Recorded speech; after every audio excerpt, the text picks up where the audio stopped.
V mestách po celom svete už pestovanie potravín nie je výsadou vidieka.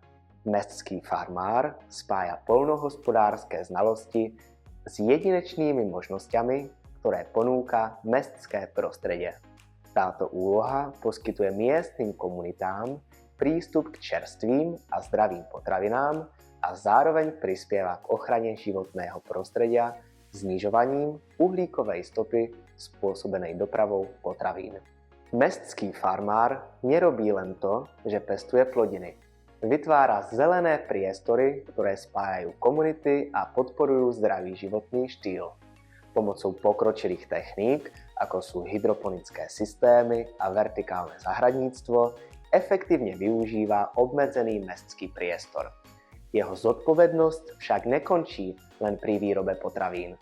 Zohráva tiež dôležitú úlohu pri vzdelávaní komunít o výhodách ekologického poľnohospodárstva. Mestské farmárstvo podporuje lokálnu ekonomiku a zvyšuje potravinovú bezpečnosť tým, že poskytuje čerstvé a lokálne pestované produkty.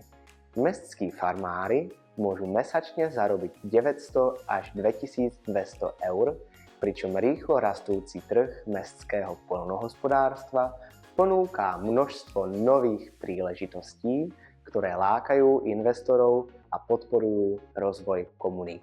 Na úspech v profesii mestského farmára sú potrebné rôzne zručnosti, ako napríklad znalosti poľnohospodárskych techník, vrátane starostlivosti o pôdu, striedania plodín a ekologických metód.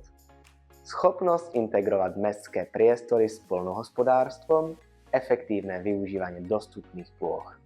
Znalosť technológií, ako sú hydroponické vertikálne systémy na maximalizáciu výnosov v obmedzených priestoroch.